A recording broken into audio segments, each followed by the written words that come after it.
Olá, muito boa tarde, seja bem-vindo a mais um programa Resenha. O nosso bate-papo de hoje é com o professor de História, Márcio Jardim. E Márcio é membro do Diretório Nacional do PT e é secretário estadual de Esporte aqui do governo Flávio Dino no Maranhão. Márcio, muito boa tarde. Boa tarde. É um prazer recebê-lo aqui, tudo bem? Prazer é todo meu.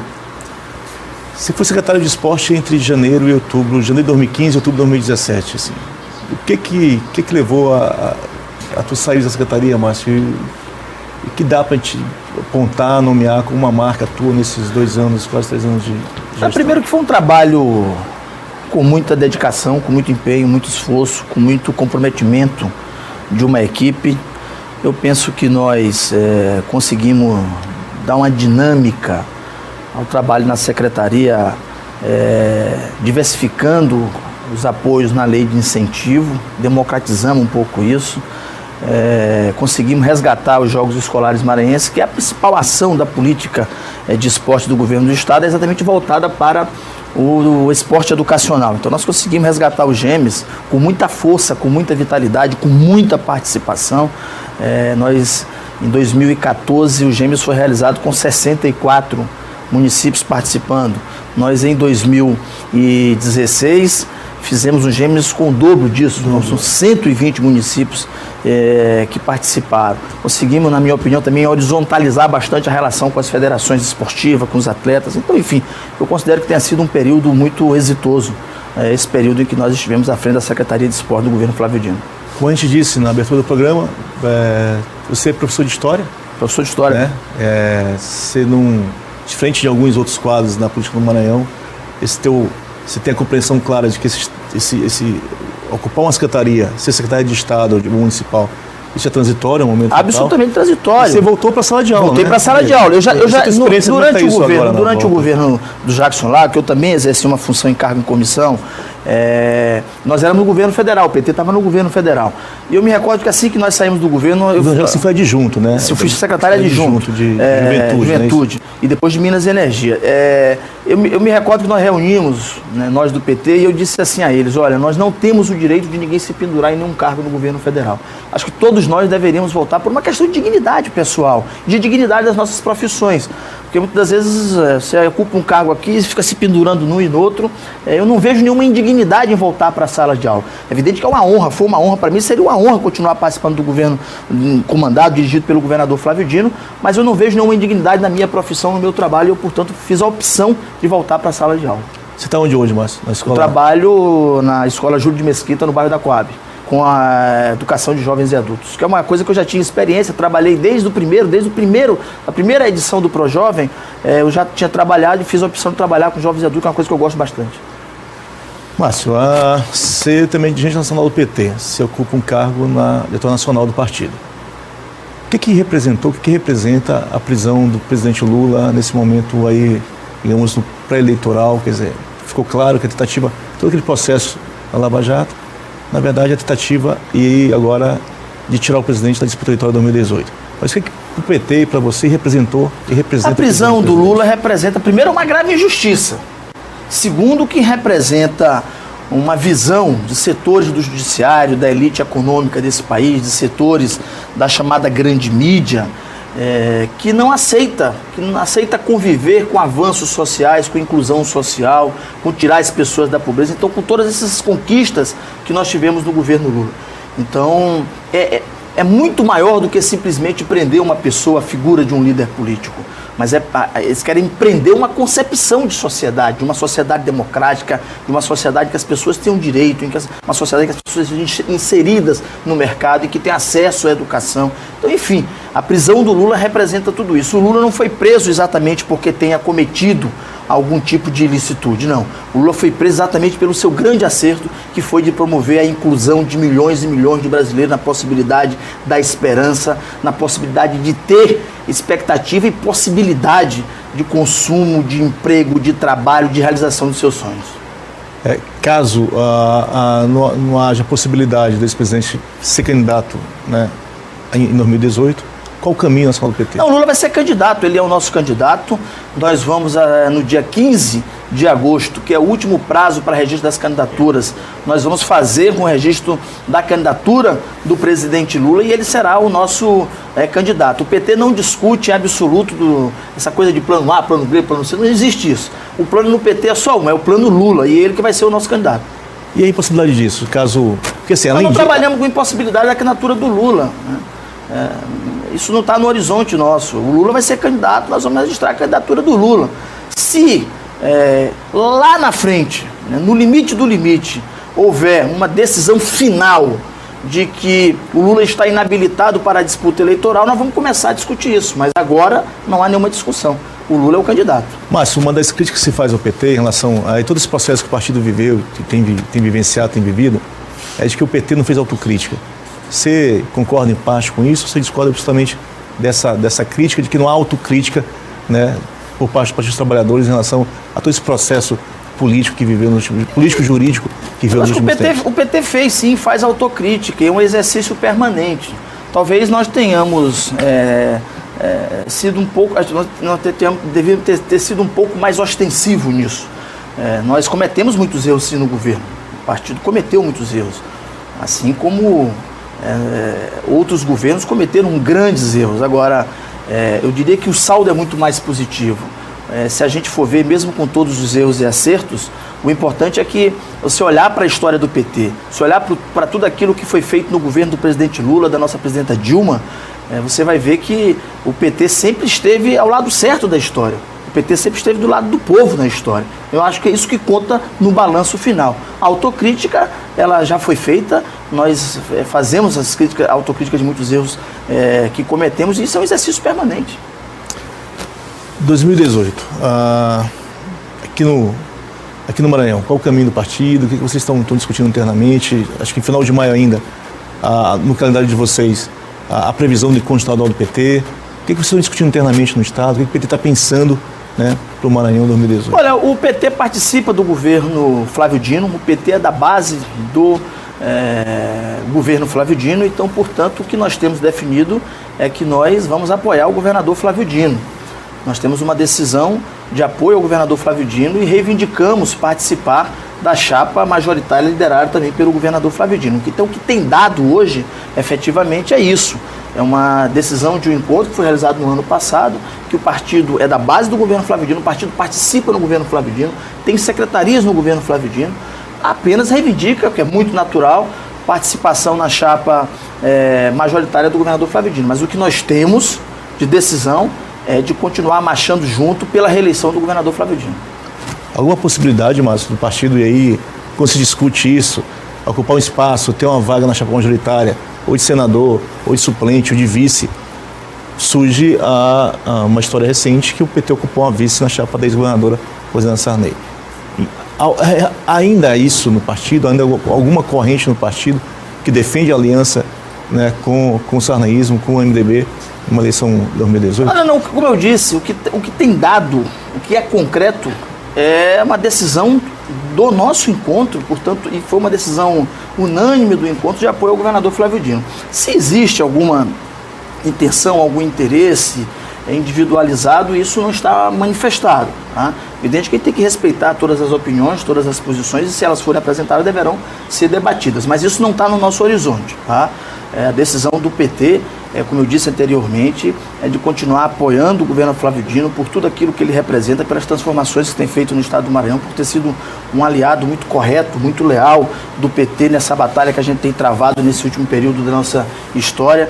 Então eu não vejo nenhuma razão para que a gente mude isso. Tá.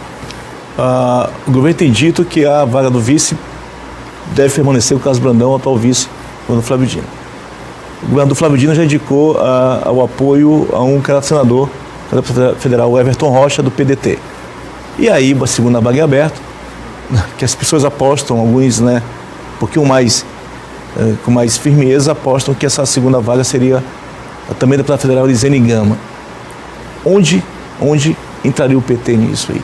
Olha, é importante dizer assim, o PT, a militância do PT desde 2010 acompanhou o governador Flávio Dino. Eu mesmo fui uma pessoa que posso dizer que literalmente coloquei uma mochila nas costas e saí andando esse estado com o governador Flávio Dino em nome de um projeto de mudança, em nome de um projeto que elegesse o Flávio Dino governador. Assim foi em 2010, quando nós quase chegávamos ao segundo turno, e em 2014. Eu vou tomar como referência 2010, que foi uma campanha bem mais difícil, né? Nós tínhamos menos partidos coligados, agregados ali. E nós, qualquer lugar, qualquer município que o governador Flávio Dino chegava no estado do Maranhão, você tinha alguém do PT para servir a ele uma xícara de café ou dar a ele um copo d'água. E era um militante do PT. Eu sempre dizia que em qualquer lugar do Maranhão que o governador Flávio Dino chegasse a ter, ia encontrar algum militante empunhando a bandeira do PT. Então nós temos capilaridade, nós temos militância, nós temos o espólio eleitoral do presidente Lula, que em todas as eleições, tanto ele quanto a Dilma, nas 4 eleições presidenciais que nós vencemos, superou a barreira dos 80% dos votos. Qualquer pesquisa que se faz hoje no Maranhão mostra aí a vantagem do presidente Lula com mais de 80% de intenção de voto. Então, por tudo isso, pelo o aspecto mais pragmático da política, que é o tempo de televisão, o PT é o partido que tem mais tempo de televisão. Então, por tudo isso é que nós entendemos que o PT é merecedor de estar também nessa chapa, para que exista correspondência com a sua força política, com o peso que ele tem também na sociedade e no aspecto da disputa eleitoral. Mas tem um lugar dessa chapa que, digamos, é de preferência da militância petista? Olha, veja bem, o PT Nacional tem uma prioridade, que é fortalecer as suas bancadas na Câmara e no Senado, né? Nós vimos que não basta ter um governo central, não basta ter o presidente da República se não tiver maiorias no parlamento. Se tiver uma base do parlamento forte, exatamente. Então, o governo Dilma essa é a grande lição do passado recente que nós tiramos, né? É preciso fortalecer as nossas bancadas, eleger um grande número de deputados, de senadores. Então, portanto, o PT tem prioridade quanto à eleição de deputados e senadores. Mas é uma discussão que tem que ser feita, né? E tenho certeza que o governador Flávio Dino, pela capacidade que tem, pela habilidade, pela sensibilidade política, saberá conduzir isso da melhor maneira possível e harmonizar os interesses que eventualmente sejam conflitantes na sua base de apoio, que é uma base muito ampla. Mas assim, corre o risco, e eu vou insistir com esse assunto, mas corre o risco, a gente olhando no mapa do Nordeste, a gente vai falar um pouco sobre isso, só o Maranhão ainda não estaria o PT numa chapa majoritária. Dos 9 estados do Nordeste, o único lugar que até o momento, né? Até o momento não está numa chapa majoritária é aqui no Maranhão. Mas eu tenho certeza que nós vamos vencer isso, nós vamos superar isso na frente. Certamente nós vamos harmonizar isso na base de apoio do governador Flávio Dino. Você é candidato? Eu estou pré-candidato pelo meu partido, pelo PT, claro. E quando eu saí do governo, já havia manifestações lançando o meu nome para disputar uma das vagas ao Senado da República. Eu costumo brincar que eu não imaginei que pudesse ser senador tão novo, com 35 anos de idade apenas, né? Mas eu saí em outubro do governo e não me manifestei. Não existe uma manifestação minha, entrevista, declaração para rádio, TV, jornal, absolutamente nada.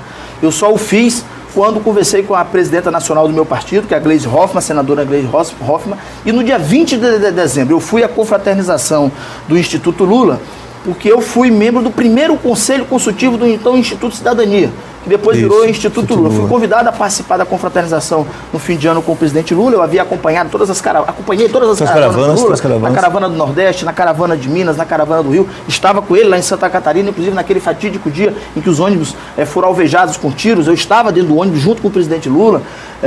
E depois que eu conversei com o presidente Lula, portanto, no dia 20 de dezembro, disse a ele qual era a situação política, qual era a minha pretensão, e ele então disse que eu achava bom, que era importante, que eu deveria dar sequência ao projeto. Mais na frente a gente veria quais seriam, né, os caminhos a seguir. E foi isso que eu fiz, né? Então, portanto, eu estou pré-candidato, não é algo que faz parte agora, hoje, exclusivamente de uma vontade minha, mas uma vontade de um conjunto de pessoas e com a devida autorização da direção nacional do meu partido e do presidente Lula. Você é pré-candidato a Senado, Márcio, mas caso isso não se confirme, você disputa um outro cargo, estadual, federal?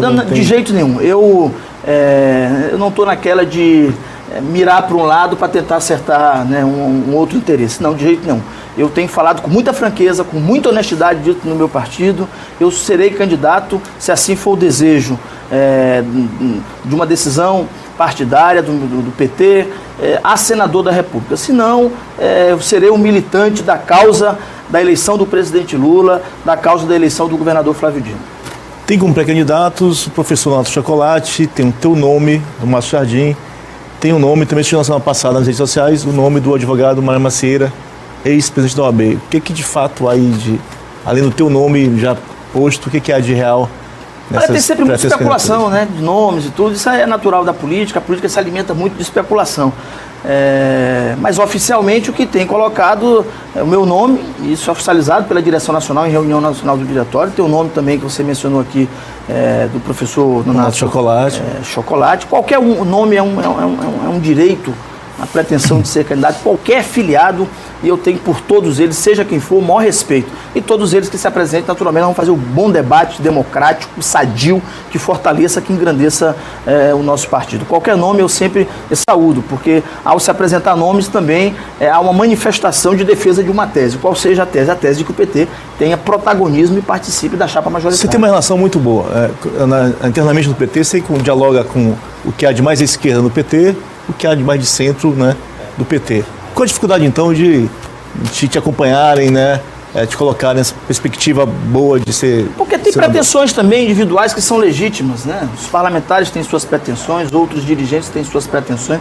Então, isso é muito legítimo. Então, na caminhada é que a gente vai ajeitando as coisas.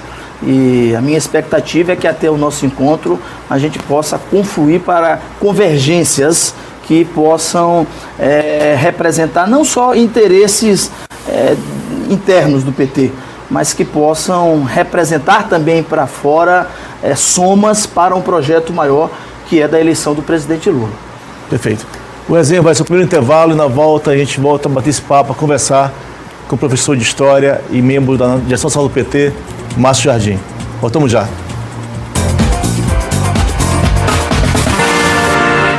Estamos de volta com a resenha, e aqui volto a resenha ao vivo, e aqui ao meu lado o professor Márcio Jardim. Márcio, que é membro do diretor nacional do PT. Márcio, vou chamar um vídeo, né? Um senador amigo teu, companheiro teu de outras lutas, né, outros momentos da trajetória no PT e na militância. E aí eu queria depois desse vídeo a gente batesse um papo sobre o que vai dizer o senador do Rio de Janeiro, Lindenberg Faria. Solta o vídeo aí pra gente, por favor. Pessoal, estou aqui com o Márcio Jardim. A gente se conhece há muito tempo, né, Márcio? Muito tempo, no movimento estudantil. Fizemos movimentos estudantis juntos. O Márcio teve muito no Rio, nas minhas primeiras campanhas também juntos. Estou sabendo que você está colocando o nome para o Senado, né, Márcio? A gente precisa de renovar a política, ter gente com disposição para lutar. Naquele Senado ali tem que eleger gente comprometida com o povo trabalhador. É impressionante o que a gente está vivendo no dia a dia. Uma maioria enorme que representa interesses empresariais. Eu não sei como é que estão os detalhes da postura aí, mas eu desejo boa sorte a você aí. Pronto, você falou da presidente Gleice Hoffmann, há pouco, senadora Gleice Hoffmann do PT. E aí teu companheiro de movimento estudantil, de UNE, né, e outros do PT, também reafirmando a importância da tua pré-candidatura, da tua candidatura ao Senado. Como é que fica, Márcio? Aí? Você vai assumir esse negócio ou não vai? Vai ficar até... é um grande amigo. Acho que eu fui da última geração do impeachment na UNE. O impeachment foi em 92. E nós, acho que tu foste naquele congresso. Naquele congresso, as teses diferentes também, aí, exato. Eu estava chegando, né? Tinha entrado na universidade, chegando na militância estudantil universitária, o Lindenberg Faria estava saindo. Liderou, como presidente da UNE, aquele processo do impeachment, e é um grande companheiro, um grande amigo e um dos grandes entusiastas da minha candidatura no Maranhão. Tenho falado com frequência com ele, semana passada mesmo falei com ele estimulando, se colocando à disposição para ajudar a gente aqui nessa caminhada, né? Eu fico muito feliz porque é alguém que é da minha geração, que ganhou muito destaque nacional, senador. Ele é paraibano. Paraibano. E não tinha nenhum vínculo com o estado do Rio de Janeiro quando presidiu a UNE. Na época do PCdoB, inclusive, né? No PCdoB, ainda vivia na Paraíba com a família, depois radicou-se no Rio, virou deputado federal, migrou para o PT, virou senador da República e hoje é uma das grandes lideranças da esquerda brasileira. Então, tenho muito orgulho assim, pelo Lindenberg, por ter convivido com ele, ter feito campanha com ele no Rio de Janeiro, quando muitas vezes eu ia ao Rio, ficava hospedado na casa dele, ele me acolhia na casa dele, também já fui na Paraíba, ele sempre me acolheu na sua casa, é um grande amigo. E sinto orgulho de poder contar com o apoio dele, com o estímulo, com o incentivo que ele tem dado. Você falou, a gente falava sobre isso, e PCdoB, e da pouco a gente conversava sobre a possibilidade de toda candidatura à esquerda no Maranhão ao Senado, enfim. Retomando um pouquinho a história do Lula, assim, da prisão. O que representa também isso, a prisão do Lula, para a esquerda brasileira? Que caminho a gente precisa olhar, precisa observar, para seguir adiante, para seguir firme nessa luta aí?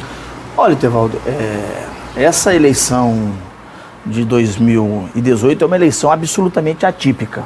Nós passamos 29 anos após o golpe de 64 sem poder, o povo sem poder escolher os seus governantes, sem poder escolher o seu presidente da República. E nós tivemos a eleição em 89. E justo 29 anos depois também, a gente tem uma eleição absolutamente atípica, porque vai ser uma eleição sob a égide de um acontecimento. Qual foi esse acontecimento? Um golpe. Um golpe que tirou da presidência uma mulher que não cometeu nenhum crime, né? E, então, portanto, essa eleição para nós, sobretudo da esquerda, é uma eleição em que nós devemos defender um legado. O legado do pensamento de esquerda, o legado do governo do Lula e da Dilma, dos avanços que nós tivemos, e fazer uma disputa na sociedade que não é fácil. Porque para nós do PT não é só disputar esse legado. O que se intenta também com o golpe, com o que se tem produzido nesse país, é uma tentativa de aniquilar a esquerda, as suas organizações, o pensamento de esquerda no país, né? A gente não pode esquecer que lá bem atrás, um dos próceres do pensamento de direita, da direita política conservadora, mais reacionária do Brasil, o senador Jorge Borraus, que é catarinense, disse que tinha que acabar, né? Exatamente, disse que tinha que acabar com essa raça. Qual era a raça? Essa raça, né? Essa raça que não pensa como eles, que defende outros interesses. Então, o que está em jogo nessa eleição para nós é isso. Eu estou muito confiante. Eu acho que a população começou a perceber exatamente o que está acontecendo. Então, eu penso que é uma eleição muito para o PT. Ontem mesmo, 1º de maio, por todo o Brasil, mas quero destacar aqui no Maranhão, em mais de 50 municípios, assim, que eu tenho informação, porque aconteceu tantas coisas que a gente perdeu, né, o controle até, né? As manifestações do 1º de maio que viraram manifestações pelo Lula livre. Então, e todas elas muito representativas, todas elas com muita participação popular. Eu mesmo estive numa lá em Alzilândia, que é uma comunidade do município de Alto Alegre do Pindaré. Fiquei surpreso, chegamos lá, uma multidão de pessoas, percorremos todas as ruas de uma comunidade que é muito grande, daquele município, e impressionante, que todo mundo ia para a porta, pegava um cartaz com Lula, com a foto do Lula, alguém levava um pedaço de pano vermelho, então foi uma manifestação muito popular, que me comoveu muito, realmente foi muito emocionante. E assim aconteceu em todo o Brasil, aconteceu lá em Curitiba ontem, com quase 50 mil pessoas, no centro de Curitiba. Então, enfim, eu estou muito confiante. Acho que nesses momentos de crise também a gente encontra grandes saídas. Essa chave pode virar. Pode virar. O jogo está virando e vamos virar o jogo. E aí eu tenho agora para ti 2 twitters, né? Rede social, na tua rede social. Uma que você fala que com a força eleitoral que o Maranhão, o Lula tem, se não tiver uma candidatura, né, do Senado identificado com histórico com Lula, quem pode beneficiar disso, né, é o atual senador Edson Lobão ou o ex-ministro federal Sarney Filho. Por isso você diz lá que tem lutado por uma candidatura do PT ao Senado. Eu não digo isso como fruto de uma mera vontade ou de uma intuição. Eu digo isso como resultado do que tenho visto em pesquisas, e as pesquisas dizem isso. O Lula tem mais de 80% de intenção de voto, e as pesquisas, mais de 60% diz que votaria num candidato, que gostaria de votar num candidato ao Senado, apoiado, identificado historicamente com o presidente Lula. Então é com base nisso que eu falo. E a gente falou aqui no Nordeste, a força que o Lula tem no Nordeste faz com que hoje, no retrato de hoje, ainda não tem PT nas chapas majoritárias, as chapas majoritárias principais que disputam a eleição, exatamente no Maranhão. E é um estado onde o Lula historicamente sempre teve muita força eleitoral. Então, com base nisso é que eu falo. E considerando esse espólio eleitoral do Lula, se você não tem na disputa alguém que esteja identificado com Lula, alguém que o eleitor olhe para esse candidato e o identifique com Lula, aqueles que tiveram participação no governo, e foi o caso do senador Lobão e do Sarney Filho, que foram ministros do governo Lula e da Dilma, vão naturalmente utilizar desse fato para tentar associar a sua imagem com esse período. Esse capital político do presidente Lula. Esse capital político, que foi um ciclo de crescimento, de oportunidade que se gerou no país e que se fez sentir mais fortemente no Nordeste e no estado do Maranhão. Tem um segundo Twitter teu. Vamos lá, o segundo Twitter, que é também nessa linha. E aí você responde mais diretamente, né? Que você está bem Arari e tal, mas candidatura é resultado de uma confluência de fatores. Estou na luta e fazendo a minha parte. O que é fazendo a tua parte, Eu estou fazendo a minha Márcio? parte, eu tenho procurado dialogar com todos os grupos no PT, tenho procurado dialogar com a direção nacional do partido, conversei muito com a presidenta Gleisi, com o presidente Lula e tenho procurado construir e me colocar como uma alternativa, né, junto aos movimentos sociais também. Enfim, eu tenho procurado construir essa confluência de fatores, porque uma candidatura não pode ser fruto só de uma vontade, de uma aspiração pessoal, mas tem que envolver também o partido, tem que envolver os movimentos sociais, envolver todos aqueles que estão juntos no processo político, que formam a base de um governo, no caso aqui, nosso governo do governador Flávio Dino. Eu tenho procurado fazer isso, né, com muita humildade, com tranquilidade, mas também com muita altivez, porque sei o que representa historicamente a força que tem o PT e a minha história, a minha trajetória também. Eu vou te colocar dois nomes, um nome nacional, um nome local, e aí que o partido, o PT, nacionalmente, no Maranhão, correntes do partido, criticaram os dois, né? Foram críticas políticas, né, do momento que o país vive, que o partido vive, que o PT nessa conjuntura tem vivido. O ex-ministro, ex-deputado, ex-governador do Ceará e presidenciável Ciro Gomes. Qual é a tua opinião sobre o Ciro Gomes? É uma pessoa muito capacitada, conhece o Brasil. Agora, acho que ele fez uma escolha, uma opção equivocada, que foi uma opção de disputar com o PT. Em muitos momentos, essa sua disputa com o PT se confundiu no seu discurso até mesmo com a criminalização do PT e dos governos do PT. Então, acho que cometeu muitos equívocos por aí, mas tenho um grande respeito por ele, alguém que tem uma visão nacionalista de sociedade, defende a indústria nacional, defende o nosso mercado, tem uma visão nacional que me agrada bastante. Mas alguém que tem um temperamento também muito difícil, acho que às vezes isso atrapalha ele e como eu disse, assim, o que mais incomoda no nosso caso é que ele fez uma opção de seguir um caminho que é um caminho de não abrir margem para diálogos com quem, na minha opinião, é a principal força da esquerda no país, que é o PT. E o segundo nome é a deputada federal Elisiane Gama, pré-candidata do PPS ao Senado, e quando se fala Elisiane, tem se colocado, associado isso ao voto dela a favor do impeachment da ex-presidente Dilma. É só isso ou o PT e a tua visão particular, Márcio, tem uma outra crítica em relação a parlamentar, a deputada? Tem meu respeito, meu apreço pessoal, sou amigo dela, é legítima a sua postulação também, claro, é uma parlamentar, tem sua representatividade, mas nós temos um critério de, primeiro, não apoiar candidaturas que são responsáveis por esse estado de coisas que vive o país, de alguma maneira, e aqueles que votaram o impeachment. No caso da deputada Elisiane Gama, tem o que para nós dificulta mais ainda, que foi a participação que ela teve na CPI da Petrobras, em que o PT foi muito alvo das suas atitudes, das suas ações, dos seus discursos, inclusive de convocação, né? A deputada Elisiane subscreveu, aliás, ela foi autora de um requerimento que pedia a convocação do presidente Lula para fazer a cariação com um desses delatores, né? Que assumiram os crimes que cometeram e tentavam implicar de toda forma o PT e o presidente Lula. Então, isso são dificuldades que efetivamente existem. Márcio, está chegando ao fim do resenha, você tem aí 30 segundinhos para dar seu recado final e, enfim, dialogar rapidinho com esse público que nos assiste.